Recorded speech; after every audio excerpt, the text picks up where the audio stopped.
Assalamualaikum warahmatullahi wabarakatuh. Salam. Okey, alhamdulillah. Bismillahirrahmanirrahim. Alhamdulillahirabbil alamin wassalatu wassalamu ala asyrafil anbiya'i wal mursalin wa ala alihi wa sahbihi ajma'in. Subhanaka la ilma lana illa ma 'allamtana innaka antal alimul hakim. Rabbi shrah li sadri wa yassir li amri wahlul 'uqdatam min lisani yafqahu qawli. Allahumma iftah alaina hikmataka wanshur alaina min khazaini rahmatika ya arhamar rahimin.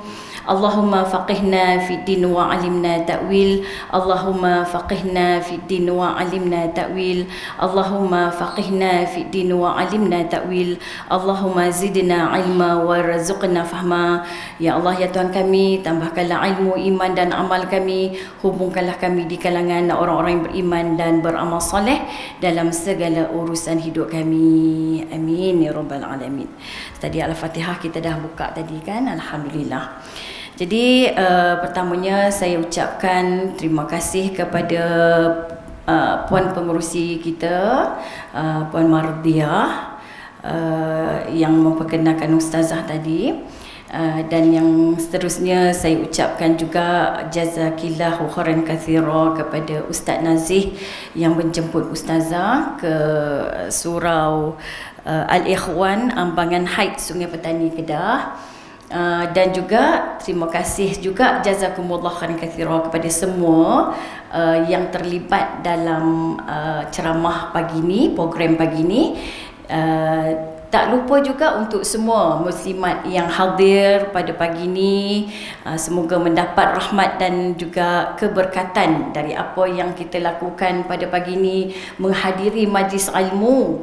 Dan insya-Allah walaupun dia sebagai ceramah, Ustazah guna tajuk berkenaan dengan tasawuf lah, berkenaan dengan tasawuf, iaitu hati yang sangkut dengan lisan, dengan lidah, ya. Insya-Allah mudah-mudahan mendapat ilmu fardu ain pagi ni. Jadi tingkatan fardu ain tu lebih besar daripada ilmu yang bukan fardu ain lah. Kalau biasanya ceramah tu jadi sebagai fardu kifayah aja. Tapi alhamdulillah bila kita fokus pada tajuk tasawuf ni, mudah-mudahan Allah pilih dia menjadi sebagai ilmu fardu ain yang mempunyai pahala yang sangat besar.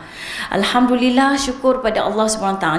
Ustazah rasa sangat happy jugalah hari ni, gembira sebabnya 2 tahun lebih tak ceramah. Kalau tengok dekat Facebook tu, semua yang ulangan-ulangan ceramah-ceramah dulu.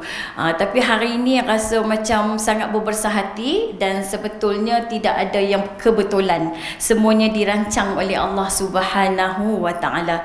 Syukur sangat kita dijodohkan hari ini. Mudah-mudahan hasil daripada pertemuan ini kita dapat bawa balik satu ilmu yang sangat-sangat penting dalam kehidupan kita, dalam kelakuan kita, dalam dalam semua tindak tanduk kita untuk mendapat keberkatan dan kejayaan di akhirat nanti, insya-Allah. Jadi tajuk yang Ustazah bagi sebenarnya ada beberapa tajuk yang Ustazah sampaikan kepada Puan Intan. Puan Intan yang depan ni PA Ustazah. Kalau nak panggil Ustazah, kena ambil nombor telefon Puan Intan. Kalau naklah penjemput mana-mana lah. Jadi Puan Intan, Ustazah bagi pada Puan Intan beberapa tajuk, lebih kurang 4-5 tajuk juga kan. Tapi yang pilih siapa? Ustaz yang pilih, Ustaz Nazih yang pilih. Lidah lembut tapi bahaya. Mungkin sebab dia ingat muslimat ramai hari ni, jadi dia bagi tajuk dia lebih suka untuk tajuk lidah. Tapi sebenarnya tajuk ni memang sangat penting. Ustazah suka bila kita buat Ustazah pergi ceramah, Ustazah kena study. Dia bukan boleh main duk mengajar lagu tu je, sebab bukan tajuk kita selalu ni. Kak Poh kah? Oh, Kak Poh memang duduk Sungai Petani kah? Ni, Azuni. Tu baru Kak Poh. Tu dah nak tergelak dah. Hari semalam dapat Kak Poh lain. Okey, alhamdulillah. Masya Allah. Jadi apa nama tajuk lidah ni, Allahu Akbar. Semalam Ustazah sebenarnya tak pernah lena sebab lama tak main ceramah. Daripada tidur dalam bilik sampai keluar tidur di luar. Suami pun heran, awak tak duduk dalam bilik, dia pun keluar bawa selimut tidur di luar juga. Dah sudah abang tidur di luar pasal apa? Dia kata dah tak ada orang dalam bilik, dia pun keluar. Tak boleh lena, memang tak boleh lena sebab duk fikir tajuk ni kan. Orang nak menyampai ni dia lagi terkena. Ya Allah ya Tuhan, tak tahulah lepas ni kalau balik ini mesti kena ada perubahan. Memang kena ada perubahan ya. Okey, alhamdulillah. Sana.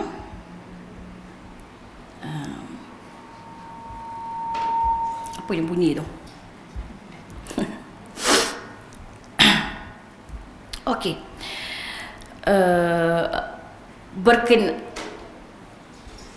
Macam mana? Depan lagi? Depan sikit, takut ada orang masuk lagi kat pintu tu kan. Main depan sikit lagi. Jangan jauh lari, main dekat-dekat sikit tak apa. Dekat, tapi kena jarak-jarak lah. Kita ni penyakit pula dah. Virus ni tak habis lagi kan.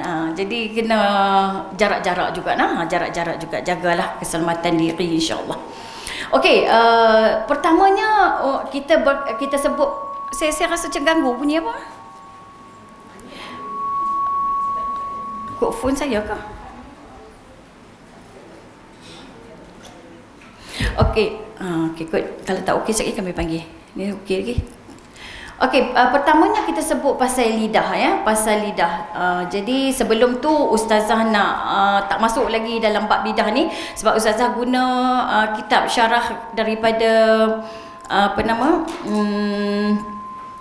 Minhajul Abidin. Berkata ada bunyi juga sikit-sikit. Mungkin kuat sangat kot. Minhajul Abidin berkenaan dengan lidah ni.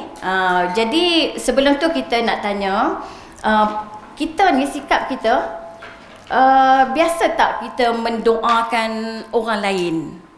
Kita kata pernah tu memang pernah lah. Kita kata kita pernah doakan kepada orang lain.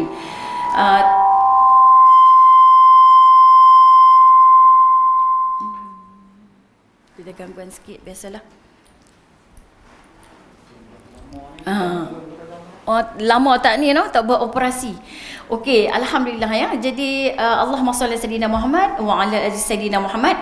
Bab mendoakan orang lain ya. Bab mendoakan orang lain ni biasanya kita pernah buat, memang kita pernah buat. Tapi lepas ni kita kena lagi banyak buat. Lagi banyak buat ya. Biasanya kalau kita sembang bab mendoakan orang lain, kita nampak siapa? Pertamanya kita kena nampak mak ayah kita. Yang tu tak nafilah, semua orang pun memang doa pada mak ayah. Tiap-tiap kali semayang pun doa pada mak ayah. Guru-guru kita. Ya, kemudian kita akan doakan kepada adik-beradik kita, kawan-kawan, jiran-jiran yang baik dengan kita. Jadi yang baik dengan kita tu tak ada masalah. Memang kita duk buat selalu, benda tu tak pelik pun. Yang sayang dekat kita, yang rapat dengan kita, memang selalu kita doakan. Tapi sekarang ni yang ustazah nak bagi tahu, lidah kita ni kena digunakan untuk doa kepada orang yang buat masalah dengan kita. Yang tu yang rare sikit lah. Nak doa dekat orang yang buat taik kat kita. Bahasa kita ni senang, buat taik kat kita lah. Yang buat taik, buat tahana kat kita, yang buat sihir dekat kita, yang fitnah kita. Yang ni yang pelik. Yang ni yang rasa pelik sikit, kita jarang buat. Kalau kita buat pun terpaksa. Jadi ustazah nak bagi tahu, kalau kita tak boleh doakan kepada orang yang bermasalah dengan kita, confirm hati kita kotor. Confirm hati kita kotor. Orang yang hati dia kotor, dia tak boleh nak keluar benda yang elok-elok daripada mulut dia. Apatah lagi, dia tak boleh nak doakan kepada musuh dia. Saya nak tanya, ada tak musuh? Tak ada ustazah. Kok dengan semua orang baik? Tolong jawab siap-siap, sebab ni pun nak jawab tu. Kok dengan siapa pun tak berkelahi. Padahal dengan mak menakan dia tu kat 10 tahun dah tak bercakap. Siapa yang musuh kita? Siapa yang mengata dekat kita? Siapa yang kita tak tahu dia mengata dekat kita? Musuh lah tu. Yang kita tahu lagi lah kan. Tobat dak lah nak pergi doa dekat kawan tu. Selalu kita bangun malam. Kita buat apa? Terjaga tengah malam, kita akan zikir. Bangun solat, baca Quran, la tukar. Tak buat tu pun tak apa. Jaga tengah malam buat apa? Doa. Doa kat siapa? Musuh kita. Semua orang kata boleh Ustazah, boleh Ustazah. Tapi sebenarnya dia sangat berat. Sangat berat. Tapi siapa yang mampu buat, itu petanda hati dia bersih. Susah, memang susah. Orang yang kita tak suka, yang kita marah, yang kita kecil hati, yang kadang-kadang ada orang kecil hati dengan mak dia sendiri.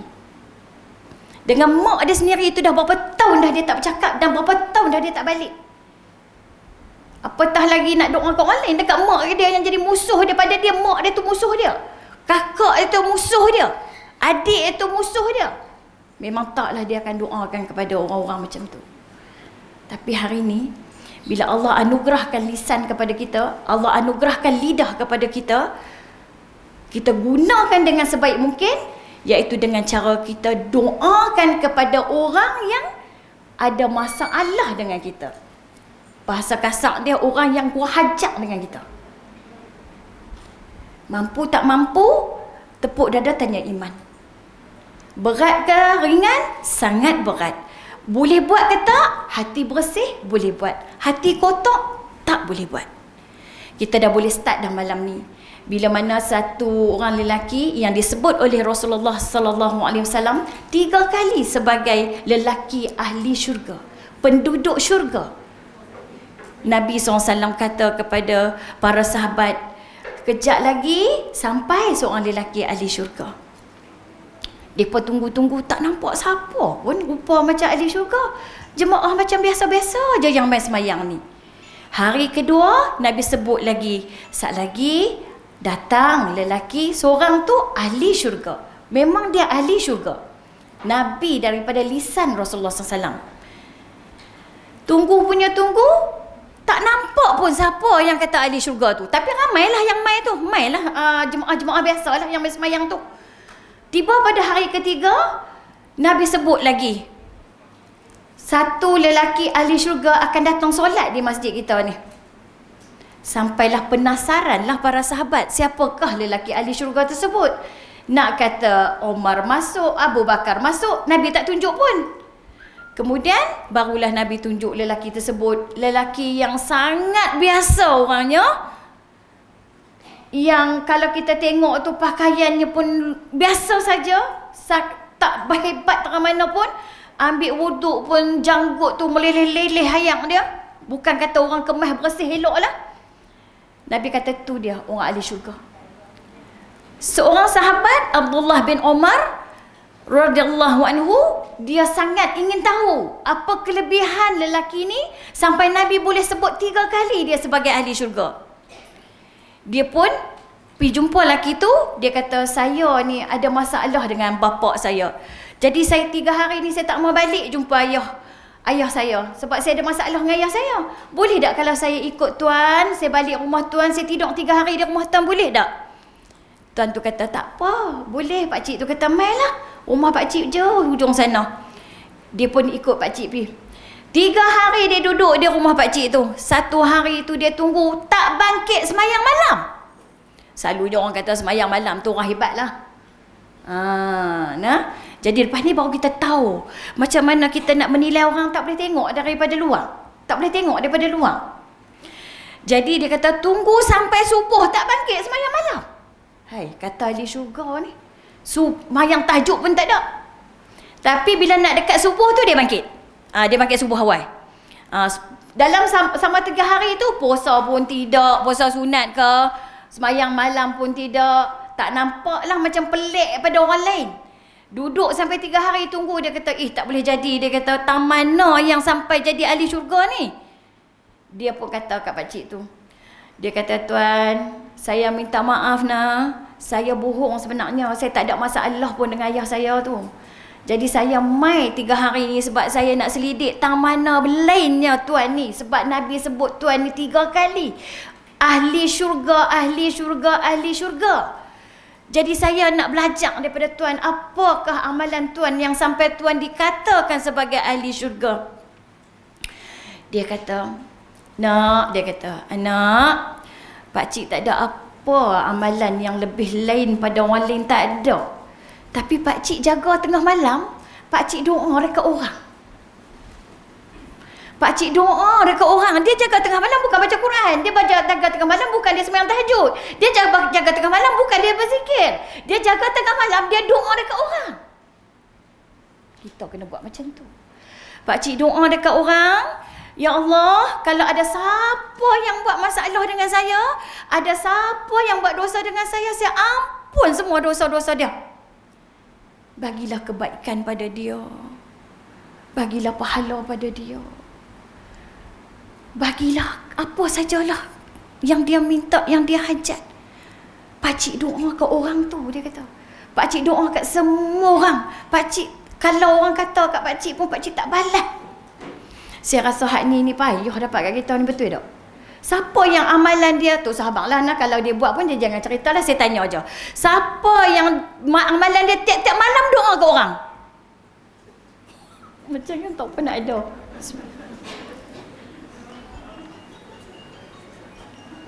Kita cakap betul lah kan, saya pun sama. Tu saya kata, bila saya bercakap, benda ni saya yang kena mengaji dulu. Saya yang baca dulu. Saya yang tengok kisah tu dulu. Kita buat malam tengah malam buat apa? Doa mustajab untuk kita lah, betul tak? Untuk anak kita jaga tengah malam, ya Allah bagilah periksa anakku berjaya kan. Anak jiran biar periksa juga, tapi bukan anak dia lah, anak aku lah. Ya Allah, bagilah dapat apa semua. Kawan tu pesan dah tolong doa kat anak dia. Tak ada lah dia nak doa, tak pasal. Dia doa kat siapa? Dia doa dekat anak dia, dia doa dekat dekat dia saja. Dekat diri dia saja. Lepas tu subhanallah 1000 kali. Dekat orang buat tak? Tak. Memang tak buat. Okey, sekarang apa yang kita boleh dapat hari ni? Kita tak mau kita main sia-sia, betul tak? Setiap daripada rumah tadi lagi, daripada pintu rumah tadi, kita langkah kan? Kita langkah tu pun malaikat doa kat kita dah. Malaikat serangga-serangga, apa yang melata, apa yang berenang di laut, semua doa dekat kita. Supaya Allah ampunkan dosa kita, ampunkan dosa kita, ampunkan dosa kita. Takkan kita mai duduk sejam tak dapat apa. Apa yang kita boleh buat start pada malam ni? Kita bangun tengah malam, pakcik tu tak buat amalan apa tau.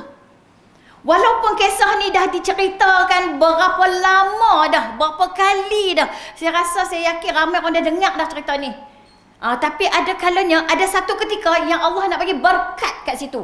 Maka kita ambil keberkatan tu, kita start malam ni, bangun tengah malam, doa dekat orang. Beratlah Ustazah nak dengar doa kat dia. Boleh kat dia, dah lah menyakit hati kita. Apa tu boleh kat dia pula? Dia kaya, dia sihat, dia hebat. Atau aku dapat apa? Dia lupa malaikat kiri kanan ni doa dekat dia, doa amin doa dia. Sebab bila dia doa dekat orang, malaikat akan amin dekat dia dulu. Okey, kita nak apa? Anak kita berjaya. Doa dekat musuh kita, anak dia berjaya. Kita dapat dulu. Kita nak kaya, kita doa dekat musuh kita, bagi dia kaya. Dia memang buat kat kita sihir 30 tahun, sihir kita tak boleh bangkit. Dia sihir kita 30 tahun tak boleh bangkit. Siapa boleh buat? Tapi nak jadi ahli syurga tak? Kalau nak jadi ahli syurga, buat. Umat Nabi Muhammad tak ada umat Nabi Muhammad, Nabi tak ajak benci di antara satu sama lain. Nabi tak ajak umat dia membenci di antara satu sama lain. Nabi ajak kita kasih sayang. Sejahat-jahat manusia pun, tugas kita adalah doa kat dia. Sejahat-jahat manusia, tugas kita doa dekat dia. Habis tak mau doa, ya Allah bagi dia berhenti buat kejahatan tu, ya Allah. Bagi dia berhenti sihir aku, ya Allah. Bagi dia berhenti buat kemungkaran tu, ya Allah. Kita doa apa? Allah balas kat hang 1000 kali dari aku sakit. Wah, hatiku.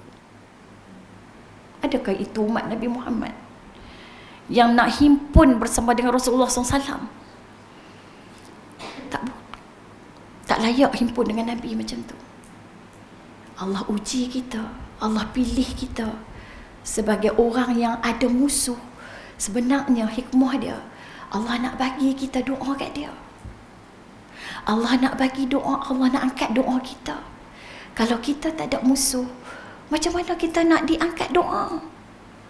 Kita doa ke orang yang kita baik, memang kita biasa. Kita doa dekat orang yang kita sayang, orang yang sayang kita biasa. Tapi nak mencabar kita punya iman kita bila kita doa kepada orang yang buat masalah kepada kita. Hati kita tenang.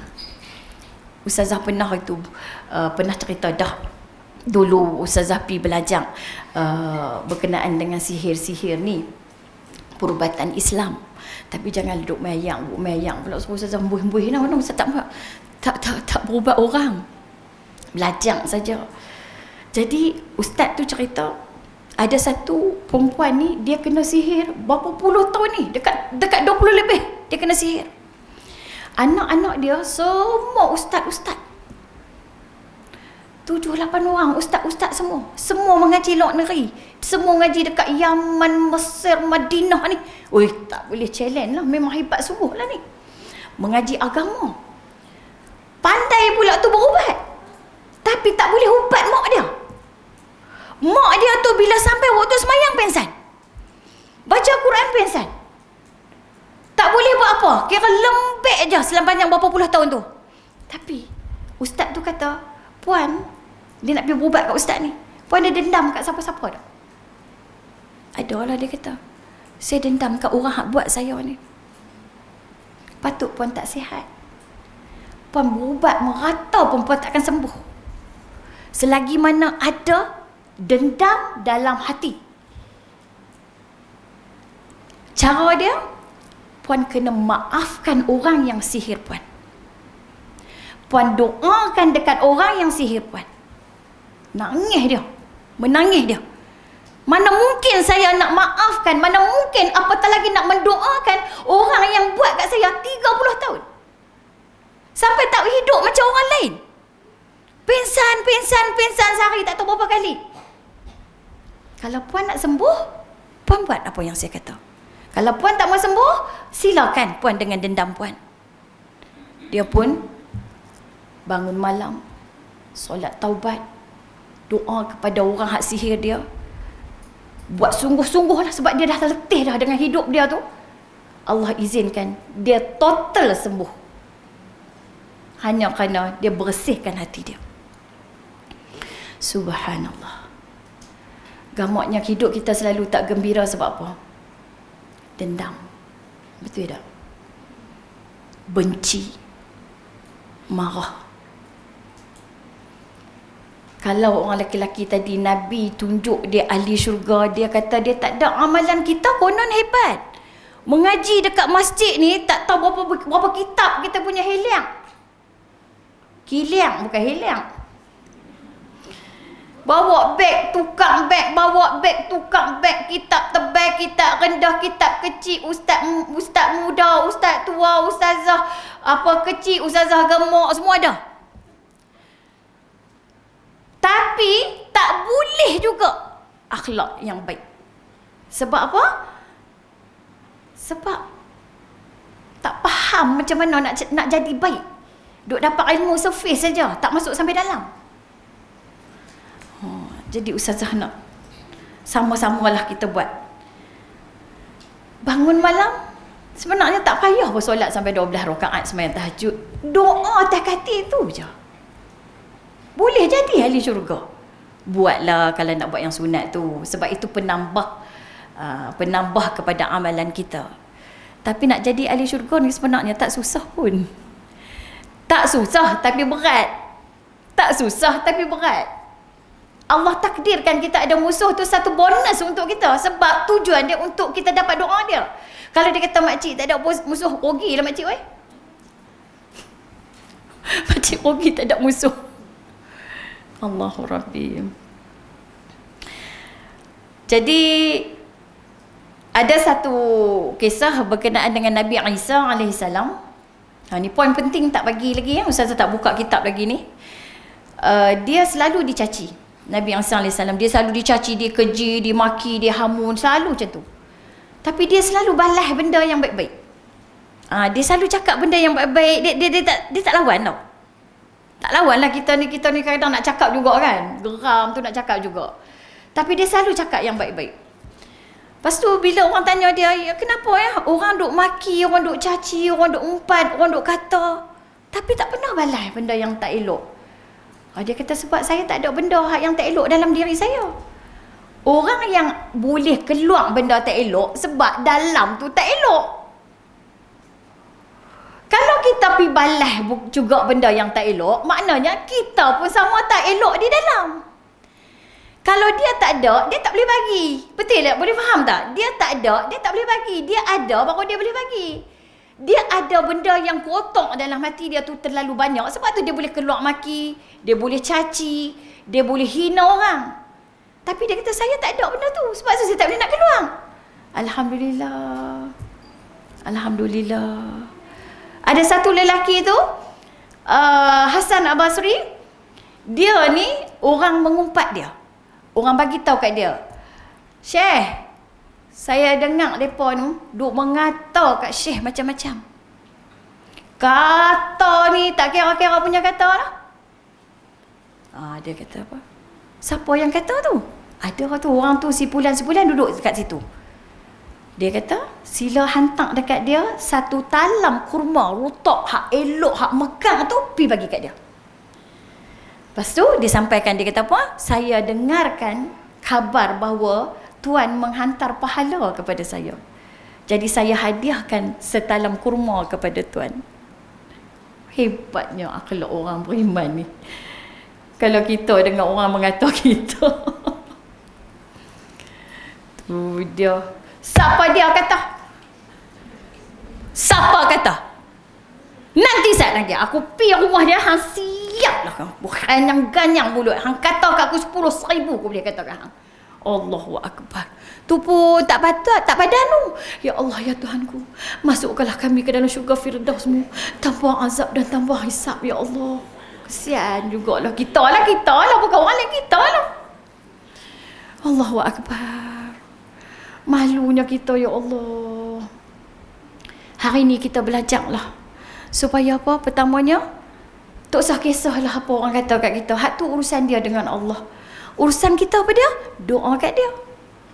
Kalau dia kata kat kita, lagi banyak hadiah kita bagi kat dia. Saat-saat lagi pergi hantar buah rambutan, buah mata kucing ke, kan? Buah anggon ke, anggot. Dia pun pelik pasal apa yang duk hantar. Duk dengar kata duk bagi banyak pahala. Dia kata saja bagilah. Dia kata terima kasih banyak-banyak. Kita kalau dengar-dengar kata aku itu baik dengan dia, pergi dengar-dengar dia kata kat aku tu, aku tak mau dah lah. Lalu pun aku tak buat tatau, tak nampak lah, sakit hati, pedih. Baik dengan aku, boleh duk kata. Baik dengan aku, boleh kata kat aku. Kecil hati aku macam ni. Kecil hati patut kenapa? Alhamdulillah, ya Allah. Subhanallah. Okey, alhamdulillah. Inilah kerja berat, iaitu mendoakan kepada orang, apatah lagi yang musuh kita. Itulah Allah kata berat, tapi hanya boleh dilakukan oleh hamba-hamba Allah yang ada qalbun salim, hati yang sejahtera. Siapa yang boleh doakan orang, itu adalah termasuk dalam orang yang ada hati qalbun salim. Malam-malam kalau kita boleh ni ketak-ketak mulut ni, ya Allah, ya Tuhanku, ni mulut kata tapi hati tak pernah ikhlas lagi kan. Aku nak doakan dekat dia ni, ya Allah, Kak Tipah ni suka mengata dekat aku, ya Allah, ya Tuhan, bagilah Kak Tipah ni sihat. Nak terus tak pernah boleh lah. Nak terus. Malam pertama sihat je tak apa, tidur balik. Malam kedua tambah sikit lagi, pelan-pelan. Dia mujahadah. Sebab dia mujahadah, dia takkan boleh buat selalu. Dia takkan boleh buat dandan, tak boleh. Dia memang kena mujahadah. Jadi memang ketak-ketak bagi keluar kot lisan. Bagi keluar, jangan dalam hati, keluar kot lisan. Sebab bila keluar kot lisan tu, dia ada bukti yang dia pernah cakap benda baik. Bangkit malam berbisik pun tak apa. Ya Allah, ya Tuhanku, berat untuk aku doakan kepada dia, ya Allah. Dia buat satu keluarga kami ni habis sakit. Anakku tak boleh kerja. Suamiku meninggal. Ada orang sihir sampai mati. Tapi ya Allah, aku nak jadi ahli syurga. Aku tangkang uji aku. Tolong ya Allah. Bagi dia berhenti buat kejahatan tu pun tak apa dah.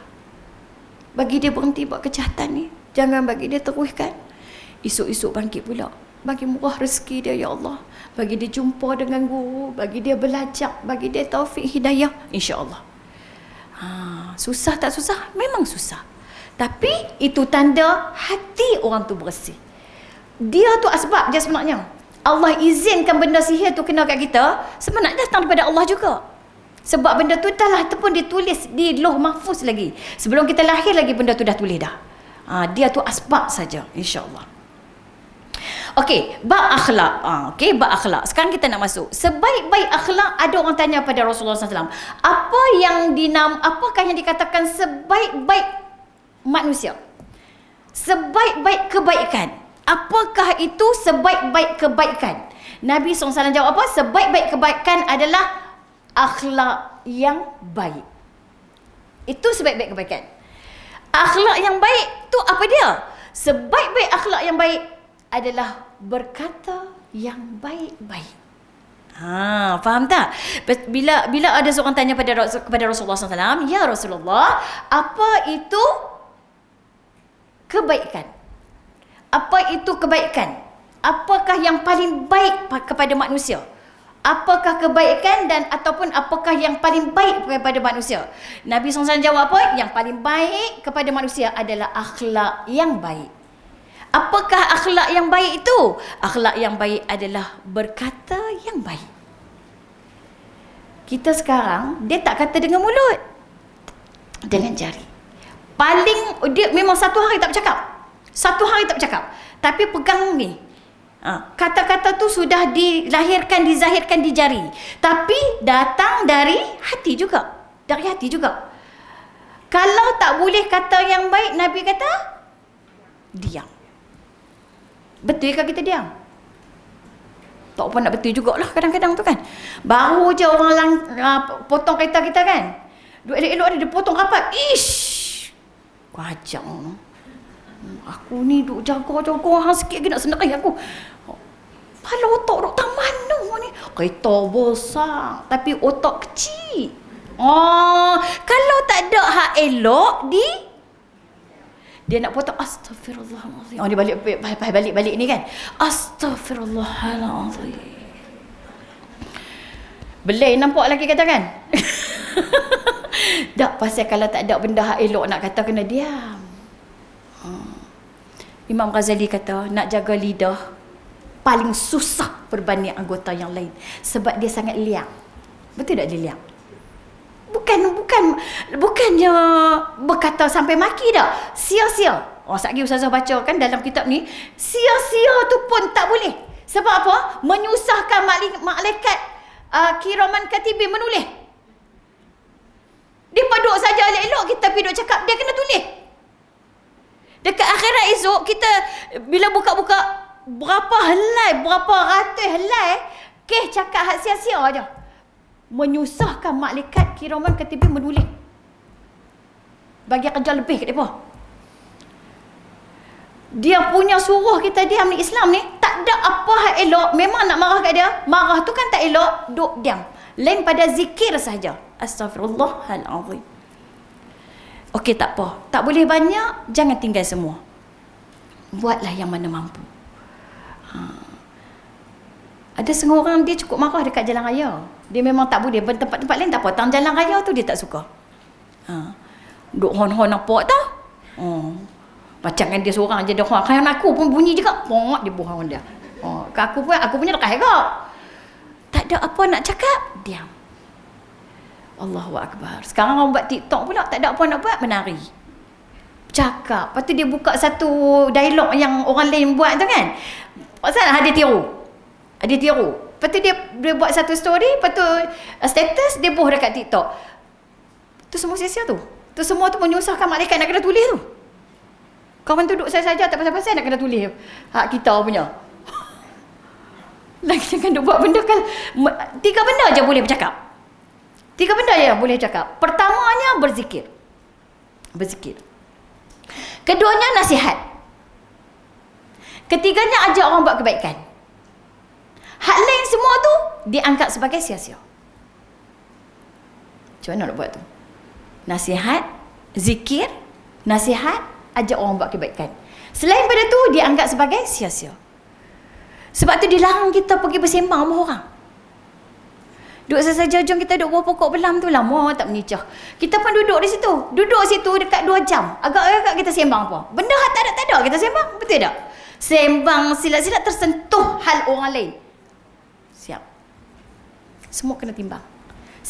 Setiap yang keluar semua kena walaupun ish pun kena timbang. Bayangkan satu hari berapa ribu perkataan kita sebut, yang hak mana yang betul-betul bermanfaat, yang mana yang sia-sia. Rasanya yang sia-sia lagi banyak lah. Nak berletak kat anak tak apa, bernasihat. Berletak yang nasihat tak apa. Okey. Akhlak yang baik ini, satu lagi, akhlak ni dia bukan ada orang yang kita duk ingat akhlak yang baik ni adalah apabila mak dia didik, betul tak? Dia belajar agama, dia dapatlah akhlak yang baik. Sebenarnya akhlak ni ada yang diberi semula jadi oleh Allah. Ada yang Allah bagi semula jadi dekat dia dah. Orang tu dia punya baik akhlak dia, memang dia tak payah belajar. Dalam diri dia Allah bubuh, Allah campak. Pernah jumpa ada orang kafir tak buka kitab Minhajul Abidin pun, tak mengaji tasawuf pun. Kadang-kadang kita pun pelik, ya Allah bagusnya. Semalam kan berita yang orang Cina tu bela budak Indonesia tu.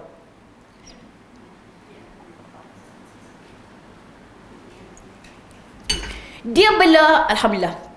Dia bela budak Indonesia tu kan. Mak pak dia tu tinggalkan dia di rumah anak yatim. Taska. Lepas tu balik pergi Indonesia kot. Jadi cikgu yang mengajar di rumah tu Cina. Dia ni kesian kat budak ni, ambil awak balik mai, bela di rumah dia sampai 20 tahun. 20 apa? 22 ke? 22 macam tu, 20 tahun macam tu lah. Bela di rumah dia. Dan budak ni orang Islam, dia tak bagi makan benda yang haram. Dia bawa keluar duit dia sendiri untuk hantar budak ni pergi kelas kafar, pergi kelas agama. Budak tu pakai tudung elok, belajar agama elok. Dia Cina. Mana mai akhlak baik itu. Kita sendiri kalau jadi kat kita hantar budak ni pergi rumah anak yatim, kita tak bela. Tak bela anak orang. Kalau kita bela tu baguslah tu.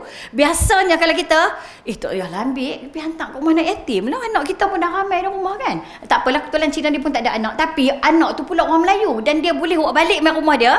Dia bagi makan benda-benda yang halal saja. Dan dia bagi pendidikan agama kat budak ni. Orang Melayu kita pun tak bagi pendidikan agama kepada anak dia. Akhlak tu. Tu akhlak tu. Mana mai Allah campakkan ke dalam dia akhlak yang baik. Orang kafir tu kalau dia peluk Islam, dia jadi orang Islam yang sangat baik tu. Kita ada orang akhlak dia Allah campak. Ada orang tak ada akhlak baik, dia usaha nak bagi jadi baik. Dia main mengaji. Dia pergi kelas-kelas kitab.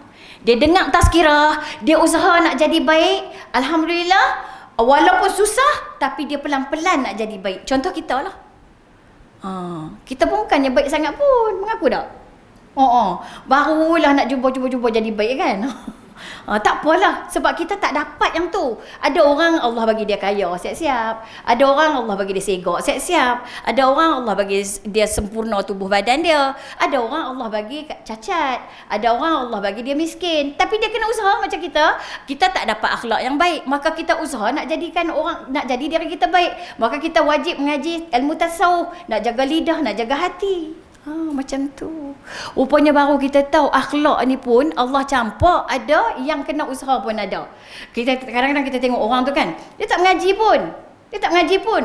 Tapi mulut lidah dia bagus tau. Kita yang mengaji ni pun mulut lidah kita tajam pada pisau, betul tak? Kadang-kadang ahli-ahli surau, AJK surau, AJK masjid pun kalau orang masuk ni jeling-jeling siap-siap dia. Dia tampak macam orang baru, dia konon-konon dia senior lah kan. Jadi baru duduk-duduk dia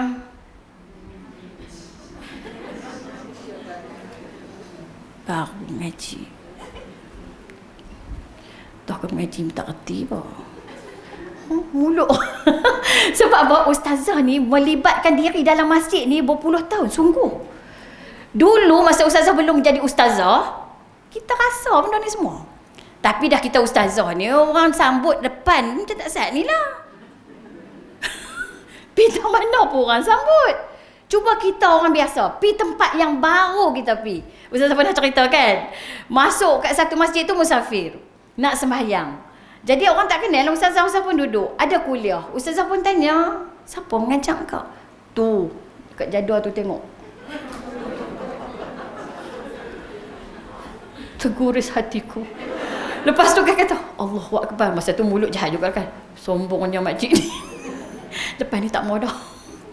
Astaghfirullahalazim. Mudah-mudahan makcik dapat hidayah makcik. Dia ni serupa macam orang dah sini lah, spek mata pun duduk di atas tu kan. Kira duduk, kira beg buku-buku nota tu ada lah. Jadi tanjak-tanjak tu memang orang masjid lah. Habang bila ustaz ni nama apa, mungkin kita musafir ke apa kan. Tu jadual, tengok tu. Oh Allah, kat kita bangkit pergi nak tengok jadual. Beg bangkit awal-awal lagi tak payah tanya dia. Tu panggil orang mengaji. Abang bagi. Tu panggil orang mengaji. Betul tak? Orang takut nak pergi masjid kan. Baru-baru ni kan semalam pun clip viral. Orang takut nak pergi masjid pasal tu. Tak tahu apa cerita dalam luar, tak tahu. Sebagai orang yang tak pernah pergi masjid, dia takut tak? Dia takut. Orang muda lagi tak pergi pasal. Tak pijak dah masjid. Kalau macam tu punya cerita. Hak budak semalam tu lah. Tapi kita yang tak tahu apa cerita, jangan komen. Sebab kita tak tahu apa cerita, jangan komen. Tak ada benda yang elok nak cakap, diam. Tapi cuba tengok komen kat bawah tu. Inilah imam apa, mai pada mana jahil apa semua. Asal gila budak ni, asal gila ada masuk belah imam, hak dia ada masuk belah budak. Pergi bagi mandi mayat. Tahu tak cerita ni? Tak tahu. Ya Allah. Semalam yang kisah budak curi tabung masjid tu. Depa tangkap dia, imam yang tangkap. Bukannya siasat apa, ambil dia pergi bubuh dekat tempat mandi mayat, sapu kapok barui. Katanya lepas tu cerita Tok Wan dia suruh lah. Tok Wan suruh tangkap, tak suruh lah pergi duduk juruh itu. Tok Wan dia suruh hantar pergi balai polis, tangkap report polis. Masjid pergi tangkap dia, bubuh dekat tempat mayat tu, sapu kapok barui. Masalahnya mereka ambil gambar. Video mereka pergi viral. Jadi orang ni hantar, orang ni hantar. Masuk dalam grup ni, masuk dalam grup ni. Tu pun grup kita tu kita tak bagi masuk. Kalau tidak memang masuk. Sebab grup mana-mana pun ada yang tu. Malulah budak baru 19 tahun.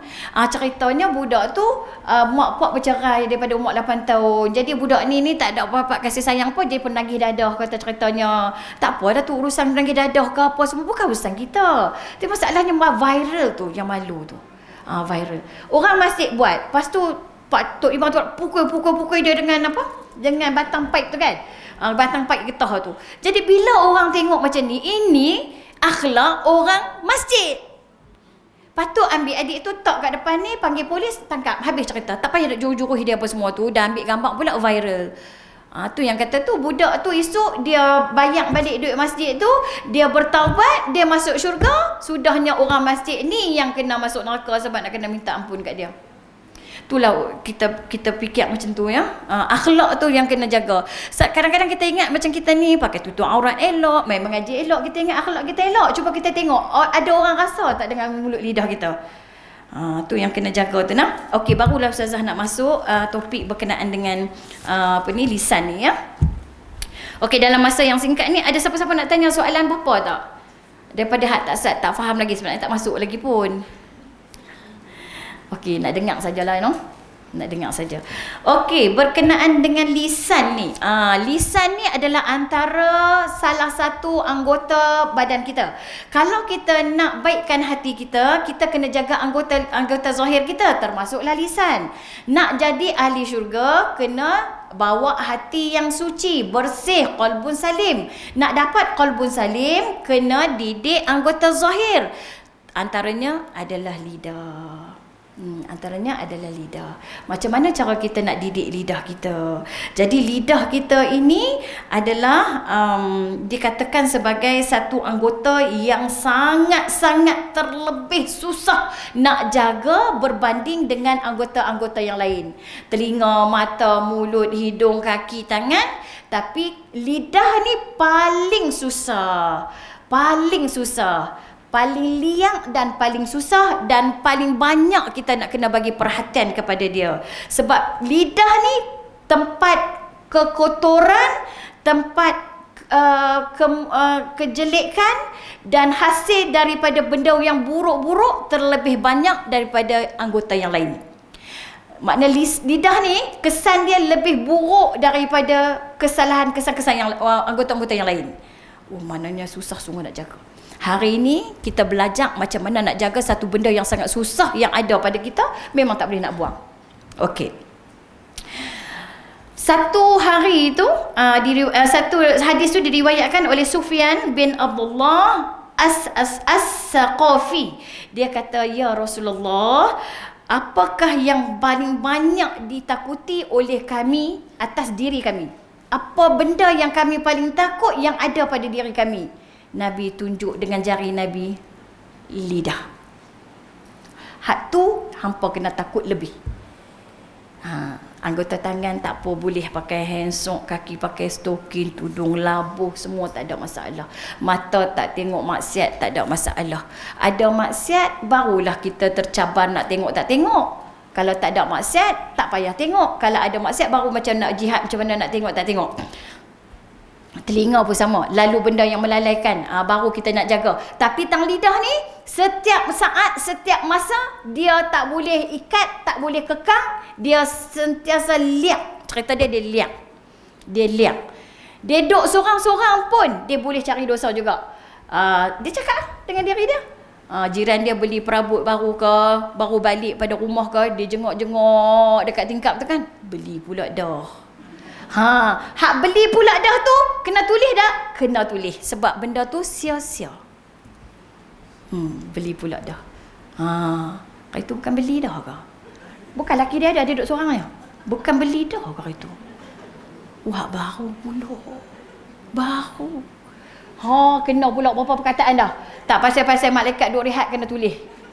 Duk menyusahkan orang. Setiap yang keluar, semua kena adil. Semua kena timbang. Ya Allah, banyak mana kena timbang. Banyak mana kena timbang. Paling teruk bila kita jumpa kawan-kawan lah. Jom reunion. Masalah. Tak boleh.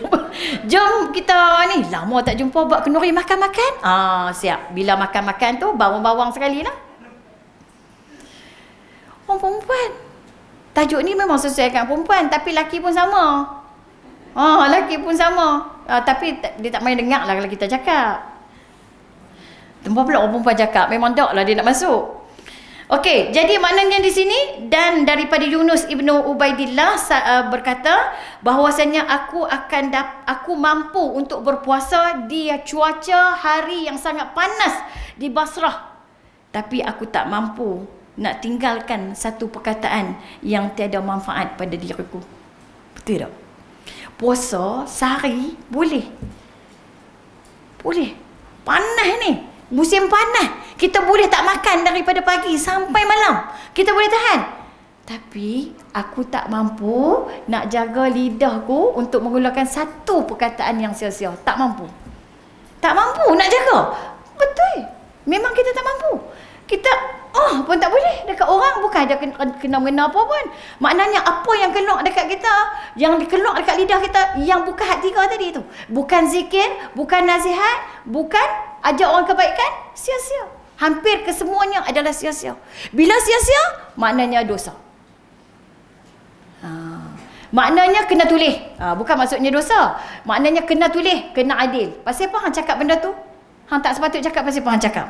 Tu dia. Lepas tu, maka dia kata lazimlah olehmu dengan menjaga lidahmu sehingga sangat-sangat ijtihad. Sangat-sangat usaha. Maknanya kekang jangan cakap kalau tak perlu. Yang tu saja. Boleh tak jaga lidah kita? Jangan cakap kalau tak perlu. Biasanya kita nak juga tanya. Ada satu kisah tu, yang ni Ustazah ceritalah. Siap-siap. Dia pergi rumah orang, dia lalu dekat rumah kawan tu, dia nampak satu menara cantik. Dia pun tanyalah, berapa lama masa buat menara ni? Menara ke apa, almari ke apa ke, macam tu lah cerita dia kan. Dia kata lama tak? Berapa lama ambil masa nak buat menara ni? Lepas pada dia cakap tu, dia teringat, aku patut tanya ke tadi? Aku tanya dia tu, sia-sia ke perlu? Dia anggap sebagai itu sia-sia. Dia puasa puasa berapa? Sebulan ke setahun dah? Ustaz nak tengok Ustaz. Setahun. Dia puasa setahun untuk dosa dia bercakap sia-sia tu. Kita kalau pergi orang, almari ni beli tak mana? Pinggan ni beli tak mana? Ya Allah, lawanya pinggan. Berapa ribu buat rumah? Rumah berapa ribu buat? Sia-sia dah. Kita rasa macam biasa kan? Biasalah kan, kita nak ramah dengan orang kan? Kita nak ramah dengan orang, kita pergi dengan orang. Lawa tu duk beli di mana? Lawa tu duk beli di mana? Siapa suruh tanya? Siapa suruh tanya? Tak suruh. Kursi baru lah. Hari tu macam warna merah. Dia nampak macam nak ori-ori sikit. Perlu tak tanya? Dia kata dia tanya tu saja, dia puasa setahun tu untuk ganti balik, cover balik dosa dia tanya. Kita hari-hari tanya. Aduh. Kalau jumpa orang tu, tengok baju dia, tengok kasut dia, tengok gelang dia, semua nak tanya. Lagu mana? Betul tak lihat? Macam mana nak jaga ya Allah? Astaghfirullahalazim, balik ni istighfar banyak-banyak lah ya Allah. Kalau dia dapat anak pendiam atau dia sendiri pendiam, untung tau.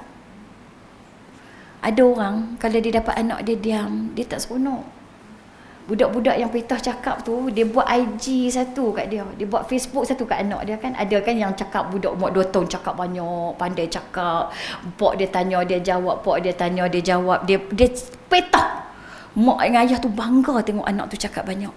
Tahu tak, itu dah salah satu petanda musibah kepada budak tu. Bila dia banyak cakap, dia akan keluar banyak benda yang sia.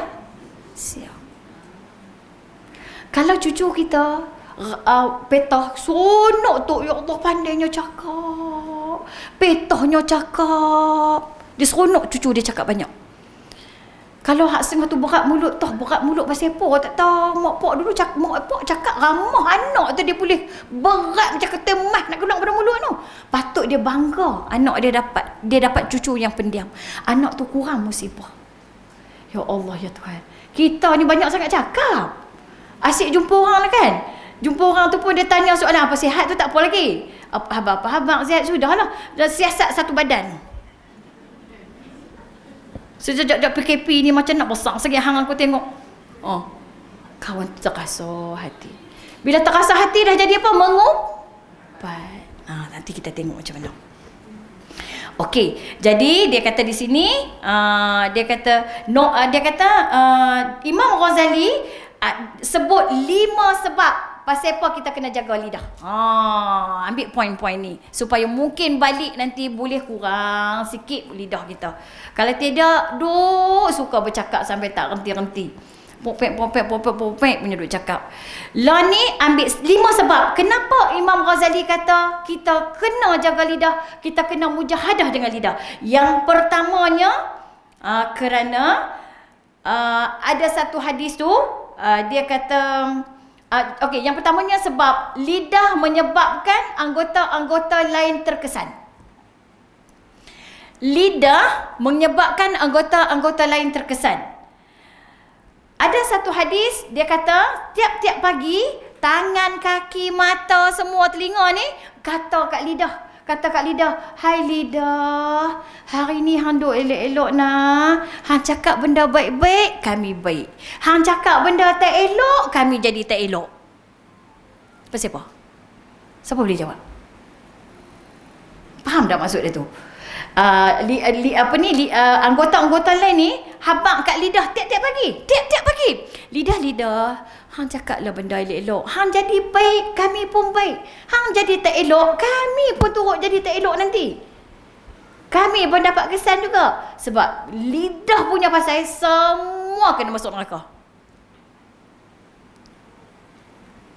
Dia buat dosa, dia mengumpat orang, habis dia pun semua kena. Jadi kita kena jaga lidah sebab dia kesan kepada anggota yang lain. Boleh faham? Berat tu. Dia fitnah orang, dia kata dekat orang.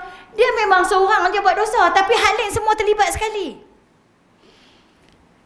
Kata mu'allif iaitu Imam Ghazali radhiyallahu anhu, katanya, dan makna padanya bahawa lidah itu, tutur kata lidah itu memberi kesan kepada semua anggota manusia. Sama ada kesan yang taufik, maknanya dia cakap elok, dapat tempat syurga lah. Ataupun kesan yang mungkar, iaitu dia buat yang tak elok, habis semua masuk neraka sekali. Lidah punya hebat. Jadi kita kena jaga dia. Okey? Jadi di sini disebut makna kata kita kena tengok Malik bin Dinar dihikayatkan daripada Malik bin Dinar bahawasanya ia berkata, apabila engkau tengok keras di dalam hati engkau, termasuk hati tadi, anggota tadi termasuk hati. Bila kau tengok hati kau keras, maknanya engkau dah melakukan perkara haram oleh lidah. Kalau hati kita dah keras, maknanya lidah tu dah buat benda tak elok dah. Dia bagi kesan dekat hati. Kalau hati kau lembut, maknanya lidah tu buat benda yang baik. Kesan sampai ke hati. Allahu Akbar. Okey, nombor 2. Apa sebab kita kena jaga lidah? Kerana menjaga lidah, selain daripada kenapa kita kena jaga lidah? Sebab lidah ni selain pada zikir semua sia-sia. Itu nombor 2. Selain pada zikir, yang lain semua sia-sia. Dia sampai peringkat macam tu.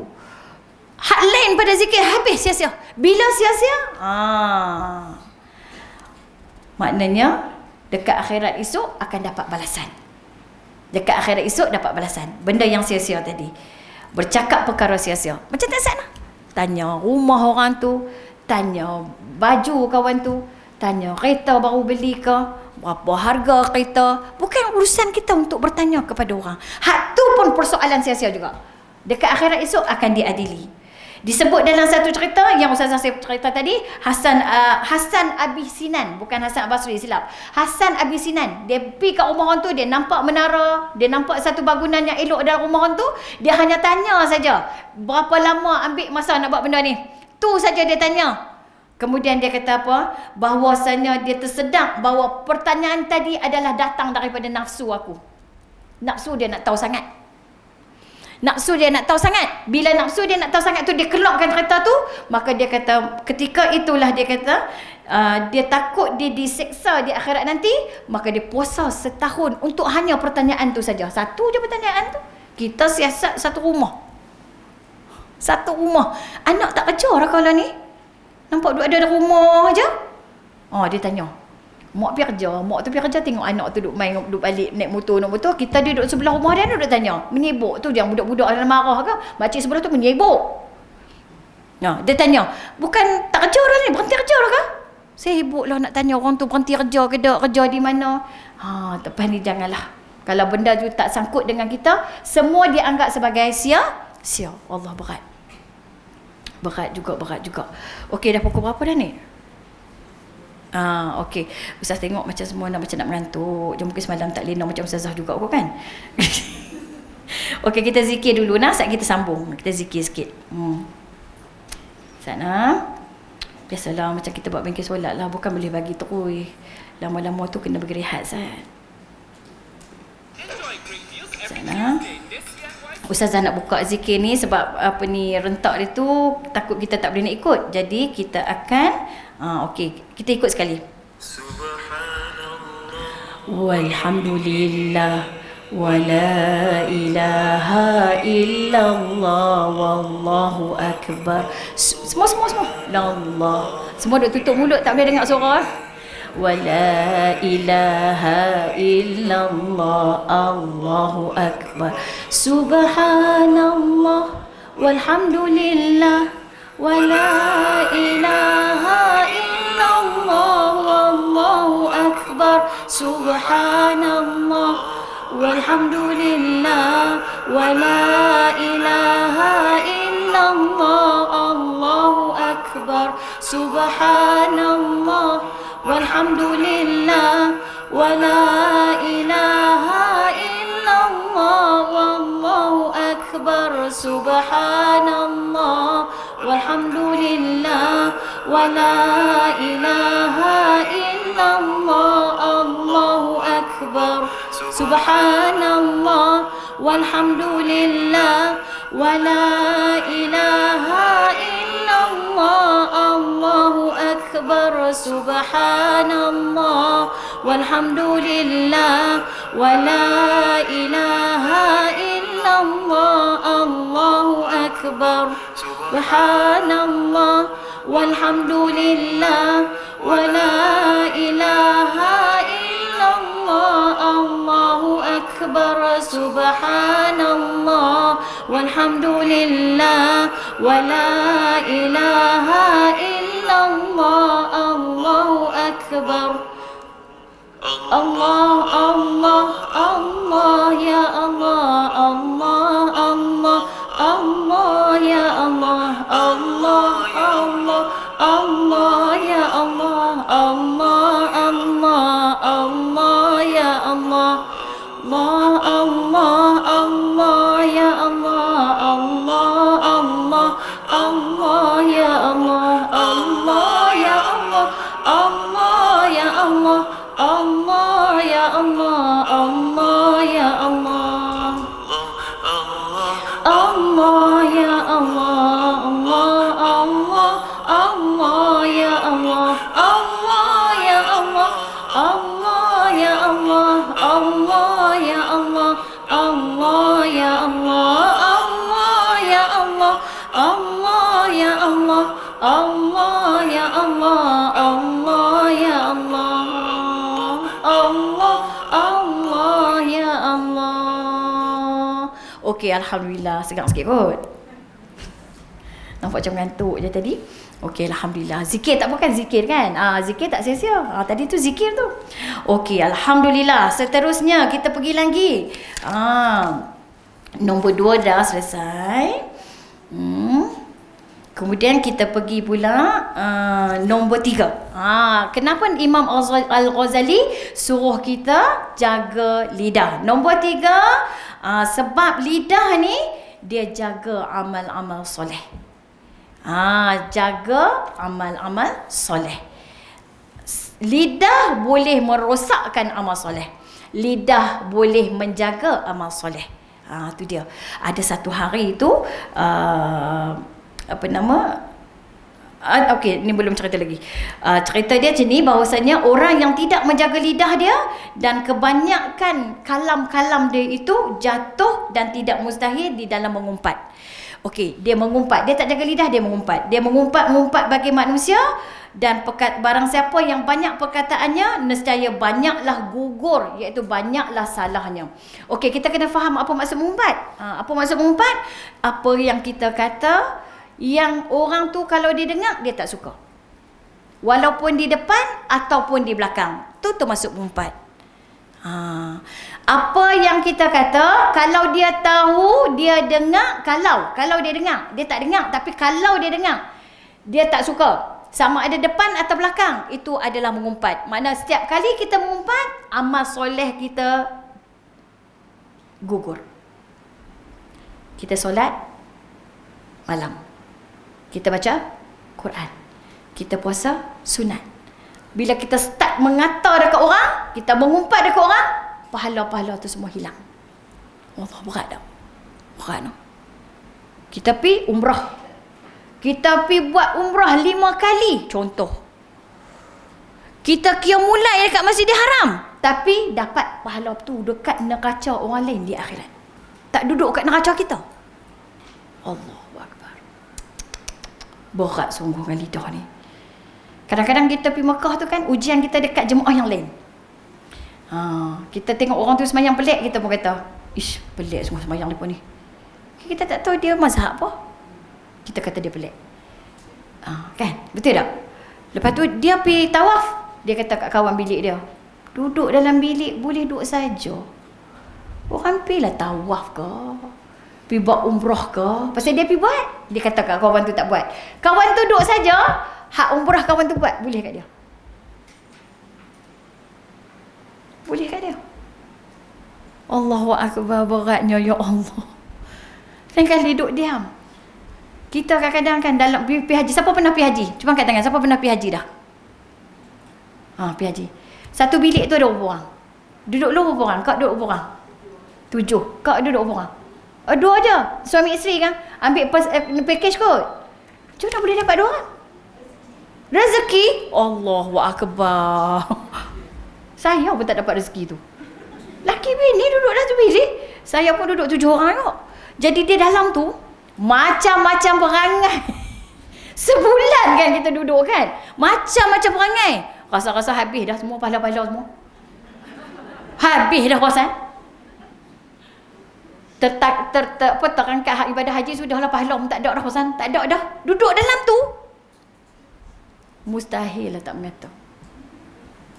Dia uji kita. Allah uji kita. Kita duduk dengan strangers kan.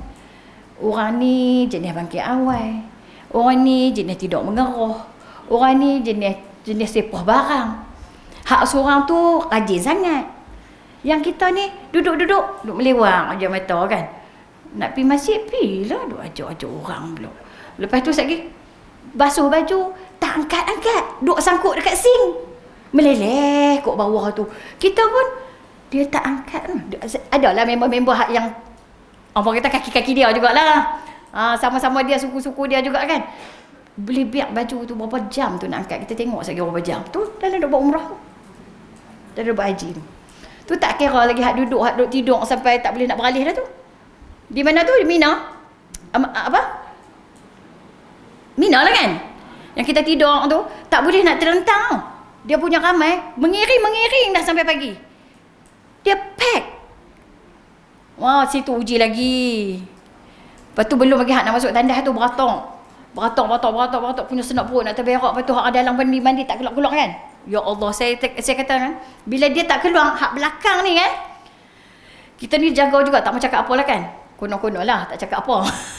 Hak bunyi, oi sudahlah, berapa jam nak doa kalau nak mandi, buat cara nak mandi, bukan waktu ni, waktu pagi. Oi, masa tu duk fikir, ya Allah, ni ke orang-orang yang buat haji, ya Allah. Lagi kawan tu tak keluar, lagi tu dia duk bunyi. Lagi teruk kita tengok orang buat haji dia lagi teruk perangai dia.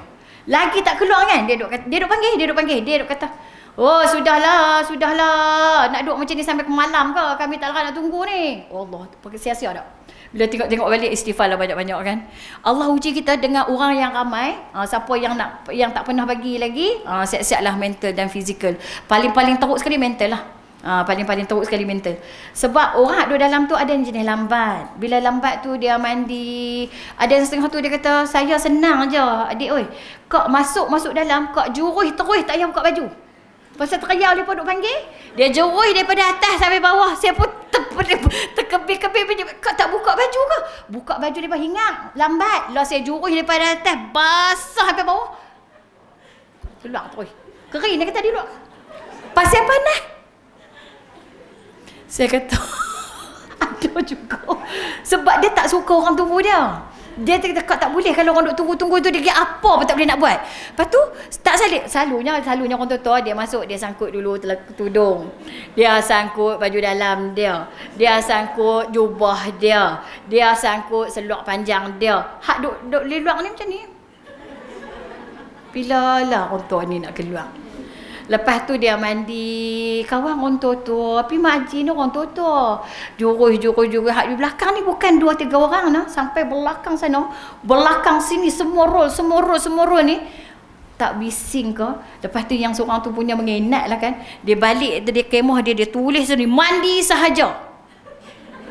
3 tempat ni semua mandi. Bukan orang Abu Haji buat, dia buat. Lepas tu hak sana kencing sahaja. Berak sahaja. Buang air besar sahaja. Saya main-main hari tu tak ada tanda main-main. Mana boleh main tanda ni? Rupanya geng-geng mereka buat. Kalau tak buat macam tu, jangan tunggu lah. Ujian sungguh. Allahu Akbar, ujian. Ya Allah. Itulah dia kata, banyak cakap amal soleh gugur. Habis. Lalah kita balik bawa apa lah, ya Allah. Apa pun tak ada.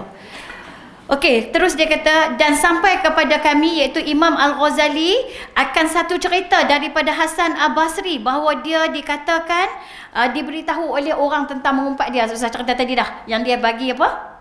Ingat lagi cerita? Tamar satu talam. Tu tak cerita tadi. Okey. Yang Abdullah Ibnu Mubarak ni pula kata, jikalau adalah orang yang aku dengar mengumpat,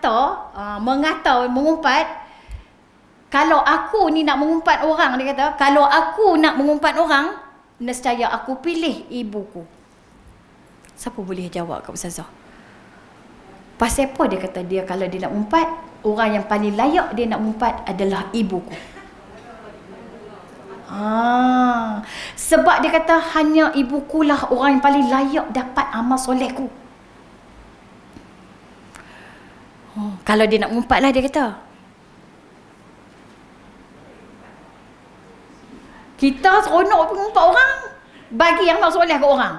Hak mak kita boleh Al-Fatihah. Hak yang amal soleh haji, amal soleh tawaf, amal soleh sedekah, amal soleh solat malam, semua boleh kat orang jiran sebelah. Mengumpat jiran sebelah. Dia dengan jiran ni tu mulut je manis, tapi belakang dia kata lah, hak dia pergi mengaji semua pergi ke sana. Sebab tu dia kata, kalau aku nak mengumpat, aku umpat mak aku. Biar mak aku yang dapat amal soleh aku. Tu dia, Masya Allah. Takut juga ni nak keluar kata-kata ni. Tapi takut saya. Dia lupa. Bila lupa tu istighfar. Okey, dia satu kisah lagi. Dia kata Hatim Al-Asum berdiri, dia kata dia tertinggal solat malam. Dia selalu solat malam. So dia tertinggal solat malam. Kita tak pernah solat malam. Contoh, dia rajin solat malam. Hari tu dia tertinggal. Lepas tu satu malam, maka mengumpatlah dia oleh isterinya. Isteri dia mengatakan kat dia, abang tak bangkit malam. Tu kata kat lelaki tu. Kata kat lelaki. Kita rasa macam tak bersalah kalau kata kat lelaki kan. Kata korang baru bersalah kan. Kat lelaki tak bersalah kan. Abang ni dah lah botak, gemuk pula tu. Tu dia boleh. Boleh dah. Boleh. Dah tu gigi pun tak ada. Boleh dah. Dia mengumpat laki dia. Dia amal soleh banyak. Tapi boleh laki dia tu kira duduk silah panggung, tengok handphone dia. Boleh hak dia mengaji tu boleh kat laki dia. Kat laki pun tak boleh kata tu. Hatim Al-Asum ni dia kata dia tertinggal solat malam. Lepas tu bini dia mengata kat dia. Bila bini dia mengata kat dia, maka Hatim tu kata bahawasanya terdapat beberapa kaum yang telah mereka itu qiyamulai beberapa malam kemarin. Maka bila pagi-pagi hari mereka mengumpat aku. Kata Hatim. Sebab mengumpat mereka itu atas akan daku, maka dijadikan pahala semayang mereka yang beberapa malam itu melompat ke neraca aku di hari akhirat. Yang bangkit malam tak dapat pahala bangkit malam, yang kena umpat tu yang dapat pahala bangkit malam. Padahal yang kena umpat tu semayang dah malam. Dok. Ya Allah. Ah. Kan senang. Duk diam. Tu orang kata tu, tak ada apa nak kata, diam. Tanya sudah lah, semalam mau bangkit dah? Tak bangkit. Abang ni dah lah. Duk saja, pencin. Duk tidur, makan. Makin malam pun malas. Saya heran dah tengok abang ni. Tak payah heran. Esok dekat akhirat, hak makin malam tu boleh kat laki dia.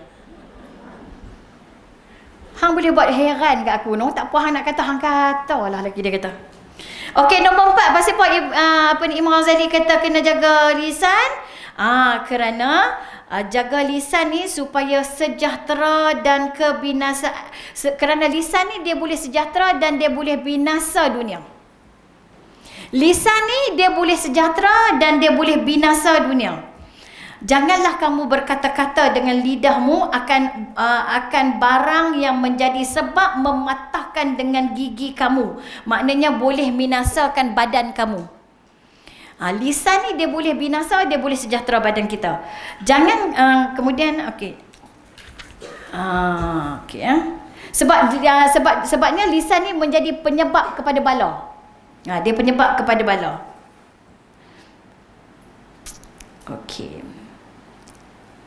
Okey, nombor 5. Kenapa kena jaga lisan? Kerana lisan ini kebinasaan akhirat dan seksa. Tadi dunia, ini akhirat. Kerana lisan adalah kebinasaan akhirat dan seksa oleh lidah.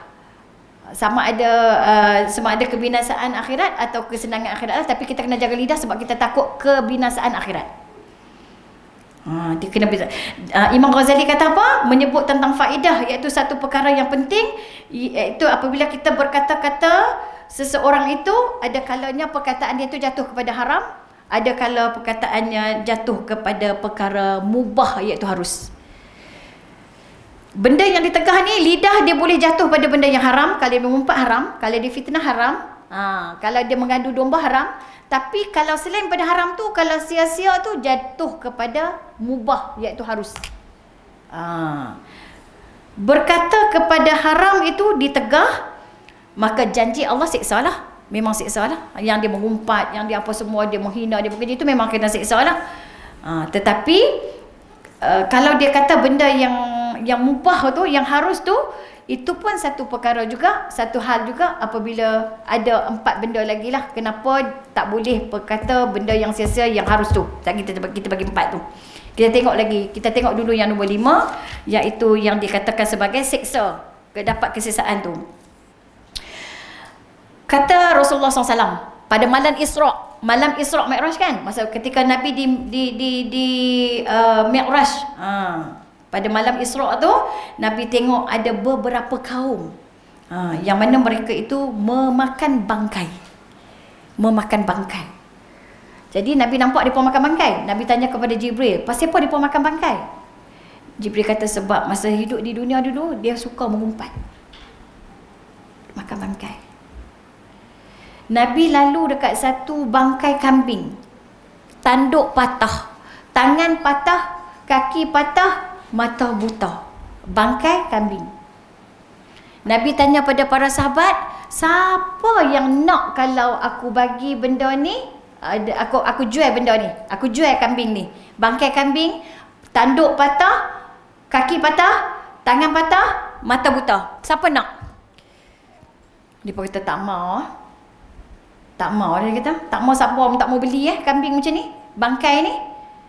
Okey, kalau tak mau, aku bagi free. Siapa nak? Free pun kami tak mau. Siapa yang nak bangkai kambing? Dia kata kalau sempurna pun dia bangkai, tetap kami tak mau. Nabi kata, ambil bangkai ni, awak balik pergi bagi dekat kawan-kawan hang. Hang makan bangkai ni, hampa makan bangkai ni pasal dia patut suka mengumpat.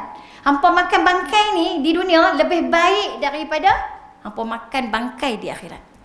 Tadi kan Isra' Mi'raj makan bangkai di akhirat kan? Hukum makan bangkai di dunia ni tak seberat siksa makan bangkai di akhirat. Allahu Akbar. Tu dia rupanya. Mengumpat ni sampai tak tu. Makan bangkai. Allahu Akbar. Kata Abi Qalabah, bahawasanya mengumpat itu boleh membinasakan hati. Banyak sangat mengumpat, hati jadi binasa. Petunjuk hidayah tak dapat. Hati dia kelam. Kalau Allah bagi hidayah tak dapat, tak masuk. Bagi ilmu pun tak masuk. Pasal apa? Banyak umpat. Dia sebut tentang apa saja aib saudara dia, di belakang pun sama, di depan pun sama. Orang tu tahu ke, orang tu tak tahu ke, dia kira mengumpat. Mengumpat termasuk bukan badan dia saja, bukan badan dia saja. Pakaian dia ke, badan dia ke, apa ke, mata ke, hidung ke, baju dia ke, rumah dia ke, anak dia ke, siapa pun tak boleh kata apa. Tak disebut. Kalau kita kata boleh pula duk letak pasu bunga kat depan pintu ni, tak apa sesuai kat depan pintu ni. Kalau nak letak tang hujung-hujung sana tu baru dia nampak cantik. Pergi duduk di belakang, pergi tak depan pintu, orang nak masuk payah. Dia kata kat kawan dia, padahal rumah tu jiran sebelah punya. Mengumpat tak? Dia kira mengumpat. Dia sibuk pasu bunga rumah orang tu. Kadang-kadang dulu panggil kita, ingat tak? Kalau orang kahwin, pergi tengok apa?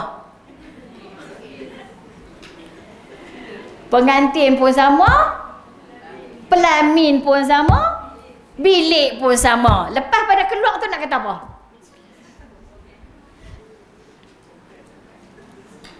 Bini tak elok mana? Laki segok. Bini hitam. Laki putih. Jahat ni mulut kita, ya Allah. Hari tu pelangi rumah aku elok lagi pada pelangi rumah. Pelangi rumah aku elok lagi pada pelangi dia. Ya Allah, ya Tuhan. Nak abang Allah sayang kita tau. Allah bagi kita ilmu, betul tak? Kalau Allah biar kita, selama-lamanya lah kita macam tu. Lah ni mana dah ada kurang dah lah. Dah benda tu pun dah tak ada dah. Tapi mulut tu nak kata juga. Bila dia tengok pasangan, mula dia kata, menikah orang tua. Muda ke, tua ke, kalau dia tak suka dengar, dia tak suka. Kalau dia dengar, dia tak suka. Dia dengar, dia tak suka. Memang dia tak dengar. Tapi kalau dia dengar, dia tak suka. Maknanya dah jatuh umpat dah. Dia tak suka lah orang duk komen-komen lelaki dia. Dia tak suka lah orang komen anak dia. Betul tak? Allahu Akbar. Ya Allah. Jadi siapa yang suka mengumpat ni, dia tak jaga lidah dia. Dia tak dapat hidayah. Susah nak dapat hidayah. Petunjuk pun susah nak dapat. Ilmu pun susah nak masuk. Itu sebabnya mengaji tak faham-faham. Banyak istighfar. Istighfar. Malaikat tak ada tulis lagi. Kalau berapa jam tu malaikat tak ada tulis lagi. Malaikat bagi jaga kita. Istighfar. Ya Allah, aku silap. Ya Allah, aku silap. Aku silap. Ampun dosaku, ya Allah, ampun dosaku. Sebab tu kita kena minta halal bila kita jumpa orang. Minta halal lebih kurang. Tahu tak, halal tu bukan pasal hutang. Pasal takut termengumpat. Lepas tu kita pula jangan tanya hang kata aku ke? Sejak dah minta halal dah tahu kan. Jangan tanya, semua orang ada salah, betul tak? Semua orang ada khilaf kan. Kita ni memang banyak khilaf. Bila kita nampak tu, ada kita nak translate. Bila nak translate, dah jadi mengumpat, dah jadi buruk sangka. Minta halal lebih kurang dah. Orang tua dulu selalu macam tu dah. Bila dia salam kan, nak balik dah, minta halal lebih kurang dah. Lalu ni jarang dah dengar macam tu. Betul tak? Jarang dah dengar kan minta halal. Kita tak salam kan. Kita kata minta halal lebih kurang. Minta halal lebih kurang. Saya yang bercakap ni, tiap-tiap perkataan saya ni semua malaikat akan tulis tau. Tiap-tiap perkataan saya. Susah tau jadi orang mengajar ni. Tapi masalahnya, saya masih lagi masuk kategori menasihat dan mengajak orang buat kebaikan. Itu yang jadi saya selamat sikit. Tapi memang semua perkataan saya tadi tu tak jatuh satu pun, semua ditulis oleh malaikat. Susah nak mengajar. Okey. Sikit lagi masa. Kenapa perkataan yang harus itu kita kena jaga? Yang tu ada 4 benda. Kenapa benda yang harus, yang sia-sia tu kita tak boleh cakap. Tak boleh banyak cakap, tak boleh terlebih cakap. Yang pertama, kerana kita bimbang menyibukkan malaikat. Hari ni baru tahu rupanya. Duk pergi kerja susah orang. Kerana dibimbangi boleh menyibukkan malaikat kiraman katibin. Iaitu yang menulis, yang tiada memberi kebajikan pahala padanya dan menulis tiada faedah padanya hari akhirat. Jadi jangan duk saja-saja bercakap yang sia-sia, sebab yang tu menyusahkan malaikat nak kena menulis. Dia sepatutnya rasa malu dekat malaikat tersebut kerana menyusahkan keduanya. Kena rasa malu. Disebut dalam firman Allah Subhanahu Wa Taala, tiada melafazkan seseorang daripada perkataan melainkan padanya raqib dan atid. Jadi apa saja yang dikeluar daripada perkataan dia, semuanya tak terlepas raqib atid akan tulis. Patutnya kita rasa malu. Kita memang tak menyusahkan mak kita, tak menyusahkan suami kita, tak menyusahkan anak kita, tapi kita menyusahkan malaikat. Betul tak hari ni baru tahu menyusahkan malaikat? Kita ingat malaikat tu macam tulis je lah. Orang cakap tulis je lah kan. Rupanya menyusahkan tu pun satu masalah juga. Okey, yang kedua, kenapa tak boleh cakap benda yang sia-sia? Kerana kitab itu akan dibawa kepada Allah Subhanahu Wa Taala dan kita akan dapati banyak benda yang sia-sia daripada mulut kita. Esok ni bila kitab tu sampai dekat Allah, yang tulis tu semua benda yang sia-sia lebih daripada yang banyak yang baik. Lebih daripada kebaikan. Hak sia-sia tu saja pun berapa puluh lay, ribu lay. Selama kita hidup lagi panjang umur kita, lagi banyaklah benda sia-sia kita buat. Tu macam mana ni? Takat ni sedang ni kena tahan sikit lah. Sebab yang hak duduk tak nak cakap dah lah. Duduk sembang, makan cicah agam belacan. Lepas tu jumpa kat market, duduk tarik kerusi. Dan dia tarik kerusi tu memang dia seronok dah nak sembang tu. Dia duduk tu, dia tanya ni. Lama tak nampak no si bibah tu no. Pergi mana? Itu bukan duduk di sini kau. Dia sibuk dah tanya kawan tu. Maka hendaklah kita jaga, iaitu hamba itu jaga kerana dia takut akan Allah. Sebab dia takut kitab itu nanti jumpa Allah, nanti banyak sangat benda yang sia-sia. Okey. Kemudian nombor 3, kenapa tak boleh cakap benda yang sia-sia? Kerana di hadapan Allah, dia kata kitab yang ditulis oleh malaikat tadi di hadapan Allah,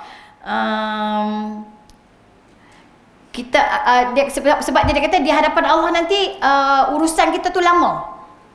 Sebab nak kena adili satu-satu benda yang kita cakap. Sedangkan di perhimpunan tu begitu ramai manusia yang berhimpun.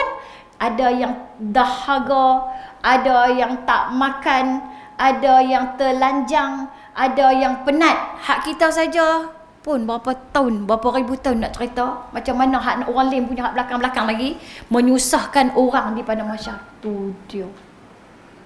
Kita selalu cakap apa? Mulut aku punya pasal. Hang sibuk siapa? Betul tak? Aku punya pasal dah mulut aku. Dia marah bila orang tegur dia. Mulut dia. Hang tahu tak hang boleh menyusahkan manusia kepada masyarakat nanti. Hang punya saja pun berapa lama kami kena tunggu. Di pada masyarakat bayangkan. Dahaga lagi. Lapang lagi. Kita kalau tunggu dalam perhimpunan pun nak kena beratok nasi kenduri panjang pun kita rasa macam lambatnya cedok kan. Itu pun berapa jam sangat kalau nak cedok kan. Serupa tadilah nak kencing, nak berak semua dekat nak mandi semua kan. Bayangkan hak ni bukan 2 tahun, bukan 3 tahun, bukan 4 tahun. Hak kita seorang saja pun hak duk cakap banyak tak berhenti ni pun. Asal orang lalu kata, asal orang lalu kata, orang tak lalu pun dia kata. Maknanya hak dia saja pun beribu tahun, hak kita tunggu ni nak marah tak? Kena fikir hak orang juga rupanya. Ditahan daripada masuk syurga dan nikmat akhirat kerana nak mengadili dia. Sebab banyak sangat dia duk cakap. Okey, last nombor 4. Kenapa kita kena jaga benda yang ni bukan benda haram tau. Bukan benda haram, confirm dah neraka. Ini benda mubah, benda harus yang saja-saja nak keluar, tak ada kerja apa nak keluar. Pasal apa kita kena jaga? Sebab dia kata yang keempat, mendapat cerca dan malu di akhirat. Mendapat cerca dan malu di akhirat. Kerana dia kata benda yang tidak memberi pahala dan tidak memberi faedah di dunia. Disebut dan dikatakan, takutlah olehmu daripada menuturkan perkataan sia-sia, maka bahawasanya hisab engkau berpanjangan dengan sebab perkataan sia-sia. Insya-Allah. Lidah punya pasal. Lepas ni kena jaga sungguh. Ambil kalimat tadi. Kalau tak ada benda yang baik nak cakap, diam. Tu je. Tak payah ulah pasal orang. Tak payah tanya sibuk pasal orang. Duk diam saja. Memang susah. Tapi kena buat juga. Sebab akibatnya bukan kat sini. Akibat dekat sana. Adili tu dah lah lambat, dah lah panjang, rumit pula tu. Pasal apa kata? Tu semua nak tanya, pasal apa kata? Pasal apa cakap?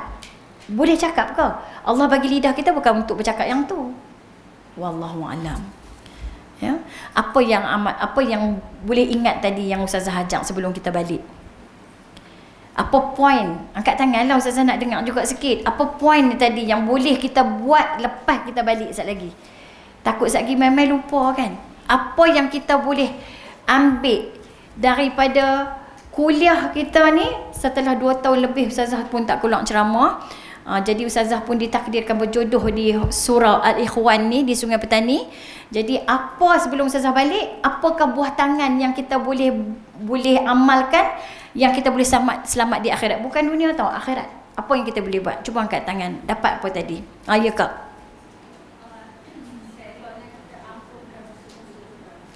Bagus. Sebaiknya kita ampunkan dosa-dosa. Tak dengar? Musuh kita. Tu nombor 1. Sebab yang kita ampun. Ya, Azuni. Ya, doakan orang yang buat masalah dekat kita. Nak doa bila?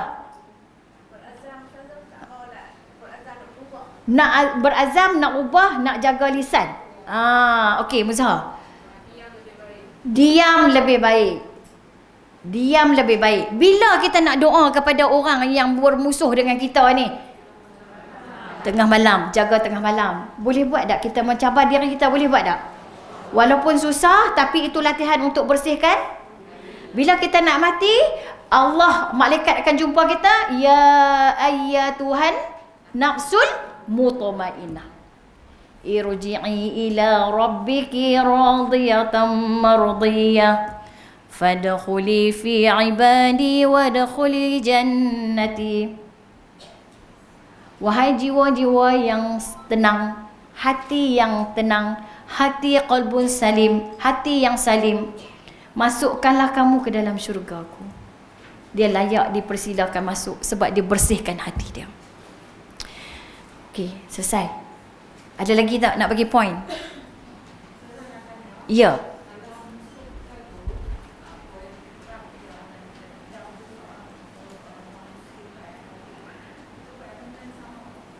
Orang yang bukan Muslim. Orang yang bukan Muslim pun dia dah hak juga kita ampunkan dosa dia.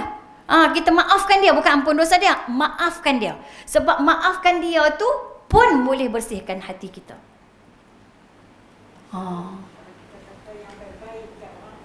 Lagi baguslah Kak apa. Kita kata yang baik-baik pada orang tu lagi bagus. Tu dia kira sendiri sebagai berkata yang baik-baik. Berkata kepada kebaikan. Allah, susahnya nak jaga lidah ni sebenarnya. Memang susah. Kita bukan kata dekat orang nak, termasuk suami kita. Suami kita pun kita suka mengumpat ke tak? Dia tanya pula. Mengumpat dengan anak. Pahang tu kedekut loh. Ya Allah, tidur masin. Mengata tak? Mengata. Mak rajin mengaji. Mak punya pengaji semua boleh pekat ya. Kedekut dah minta tu tak bagi-bagi sampai keluar. Ibu kadang geram tengok kecil besar tengok ayah hang. Ayah hang tu tengok kecil besar. Tapi nak buat macam mana?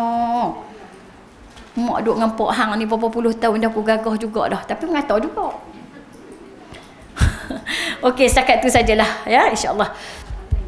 Okey, sebelum balik Ustazah ada sikit buah tangan. Ni apa nama ni? Yang ni. Ustazah tolong bagi semua satu Ustazah. Ni apa ni buah dalam Quran. Penanda buku ni boleh buah dalam Quran. Okey, yang ni kalau ada siapa-siapa yang berminat untuk dapatkan buku Asam Garam Rumah Tangga Nabi. Kita ada jilid 1, siri 1, jilid 1 dan 2 ke ni? Ya, jilid 1 dan 2. Berapa harga ni? Kalau 1.30 kalau ambil satu set 50. Okey, 1.30 kalau ambil satu set 50. Kita nak tahu juga apakah Asam Garam Rumah Nabi. Siapa yang ada duit lebih ke, ada asing siap-siapkan untuk beli kitab, elok sangat ya, sebab kita kadang-kadang pun kita tak tahu rumah tangga kita ni sama seperti rumah tangga Nabi ke tidak. Sebab Nabi ni adalah memang ikutan yang sepatutnya kita ikut sebaik-baiknya. Jadi kalau nak beli satu boleh, nak beli dua boleh. Satu beli 30, dua RM50. Okey. Siapa nak boleh jumpa dengan Ustaz Nazih. Okey, ni boleh buat hadiah dekat anak ke yang kahwin ke mak ke, duk saja baca pun boleh. Asam garam rumah tangga keluarga Nabi.